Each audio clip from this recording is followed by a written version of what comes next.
Hola a todos, vamos a continuar con el ejercicio Memes SRL y sus ajustes al cierre del ejercicio económico. Ahora vamos a ver las conciliaciones y análisis de partidas relacionadas. Los procedimientos de control a utilizar son las circularizaciones con terceros. En primer lugar vamos a ver la conciliación bancaria al 30 de septiembre.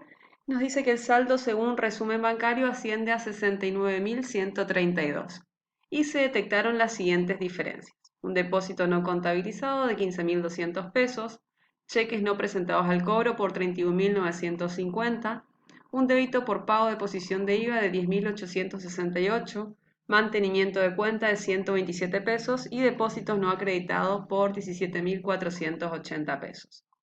El saldo contable de la cuenta del Banco de Galicia, cuenta corriente, va a surgir de nuestro balance de saldos al inicio por 50.457 pesos. Con esta información vamos a elaborar nuestra hoja de trabajo de la conciliación bancaria. Tenemos los saldos al inicio del libro mayor 50.457 y del resumen bancario 69.132 pesos. Vamos a dividir las diferencias entre temporarias y por errores u omisiones.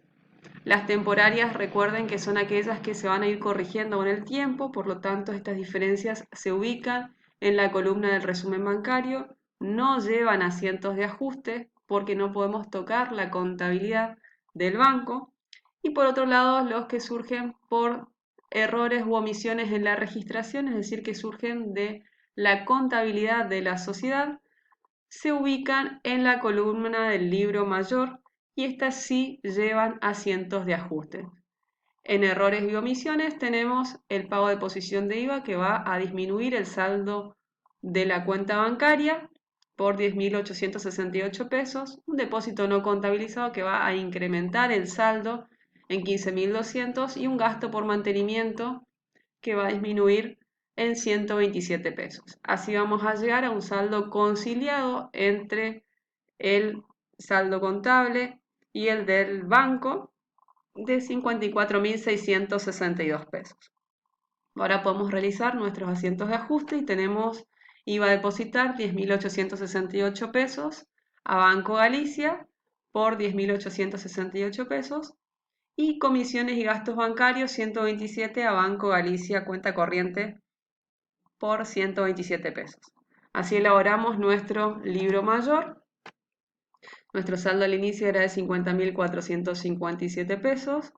En el debe tenemos un ajuste de 15.200 en el debe y dos ajustes en el haber de 10.868 y 127. Así llegamos a un saldo deudor de 54.662 coincidente con el saldo final de nuestra hoja de conciliación bancaria. Ahora bien, hay que prestar mucha atención a todos los ajustes que vamos realizando y los controles en las distintas cuentas del balance de saldos que fuimos haciendo. ¿Por qué? Porque ese depósito de 15.200 pesos que observamos recién en nuestra hoja de trabajo corresponden ya al asiento de ajuste que hicimos cuando realizamos el arqueo de cobranzas a depositar. Por lo tanto, hay que prestar atención a estos asientos que fuimos realizando porque podríamos duplicar ajustes y nuestros saldos contables quedarían igualmente erróneos. Bueno, ahora continuemos con las circularizaciones a clientes. Acá vamos a analizar esta cuenta y dice que incluye el saldo del cliente Pereira por 600 pesos que se encuentra atrasado en el pago con una mora registrada en 60 días y el saldo del cliente cero por 1.900 de una venta realizada el 6 de abril de 2017 que según informes de asesores legales se le ha declarado la quiebra. Se estima además que existe una alta probabilidad de incobrabilidad de créditos por 2.000 pesos, por lo que se decide la constitución de una previsión. Es decir, ¿qué debemos hacer acá? Analizar si todos los clientes que están incluidos dentro de las cuentas clientes realmente corresponden a dicha cuenta. Allí tenemos que partir nuevamente de los saldos del balance de saldos al inicio. Vamos a encontrar la cuenta clientes con un saldo deudor de 16.670 y la previsión para deudores incobrables con un saldo acreedor de 2.000. Ahora ordenemos los datos. Tenemos el cliente Pereira que estaba atrasado en el pago en 60 días. Va a constituirse como deudor moroso. Por lo tanto, el asiento de ajuste sería deudores morosos por 600 pesos a clientes 600. Es decir, debemos sacarlo de la cuenta clientes. Por otro lado, tenemos el cliente 0, que corresponde a una venta realizada en el ejercicio anterior. Por lo tanto, en este caso, y que fue declarado en quiebra, por lo tanto, en este caso tenemos que ver si nuestra previsión para incobrable nos alcanza para utilizarla en este cliente. Y como nuestro saldo es de 2.000 pesos de previsión para deudores incobrables y este deudor incobrable es de 1.900, podemos utilizar la previsión. Y el asiento quedaría en previsión para incobrables 1.900 a clientes por 1.900.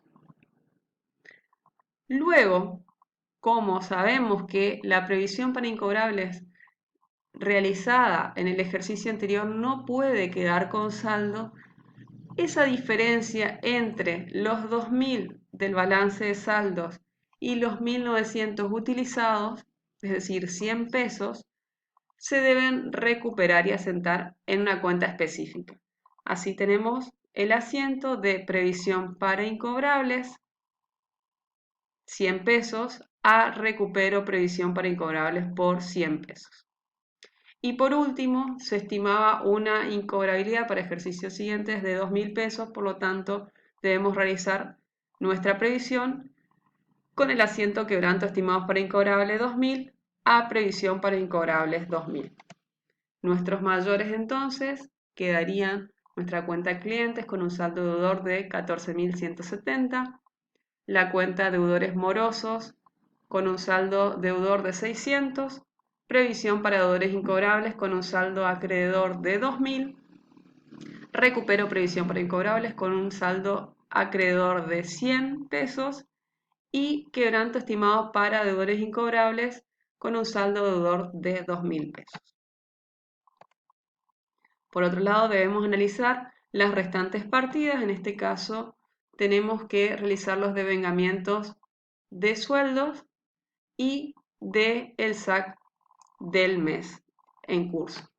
Así tenemos que el personal en relación de dependencia se encuentra afectado por partes iguales a los sectores de administración y comercialización. Las remuneraciones del periodo fueron las siguientes. Una remuneración bruta de 2.600 pesos. Las contribuciones representan el 25% y los aportes personales el 20% de los conceptos remunerativos. A la fecha se ha detectado que no se realizaron los devengamientos correspondientes. Partimos entonces de los saldos de las cuentas relacionadas del balance de saldos al inicio y realizamos nuestra pequeña planilla de liquidación de sueldos. Vamos a partir del sueldo bruto de 2.600, calculamos las contribuciones patronales del 25% y los personales del 20%. Estas sumas totales se van a dividir en partes iguales entre el sector de administración y de comercialización. Y por otro lado debemos realizar el devengamiento del SAC del periodo, por lo tanto vamos a dividir el sueldo bruto de 2.600 dividido 12 y las contribuciones patronales de 650 pesos también dividido 12, porque es la 12ª parte de la remuneración del mes. Recordemos que todos los cálculos se realizan sobre el sueldo bruto.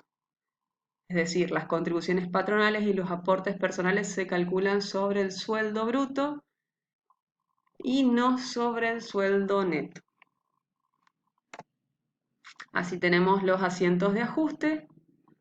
Gasto de administración, remuneraciones, 1.300 pesos. Gasto de comercialización, remuneraciones, 1.300. Gasto de administración, contribuciones patronales por 325. Y gastos de comercialización, contribuciones patronales, 325 pesos.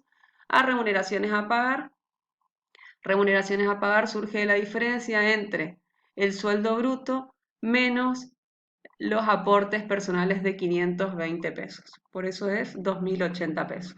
Retenciones a depositar 520 y contribuciones patronales a pagar 650.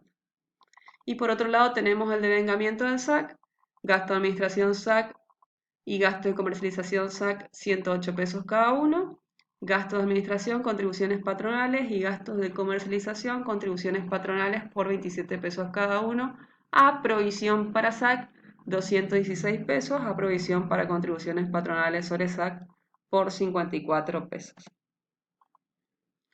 Ahora hemos terminado los controles y asientos de ajuste y estamos en condiciones de elaborar el balance de saldos ajustados. ¿Cómo lo elaboramos? Partimos de los saldos al inicio, que son las primeras dos columnas, debe y haber. Luego vamos a registrar en esta planilla todos los ajustes que van a surgir de los asientos de ajustes realizados. Acá debemos ir incluyendo todas aquellas cuentas que no estaban al inicio y de la sumatoria algebraica de los saldos al inicio más los ajustes nos va a dar el saldo ajustado de cada una de las cuentas.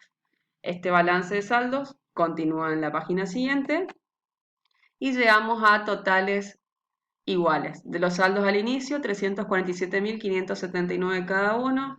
El total de los ajustes, tanto en el debe como en el haber, son de 192.300 pesos.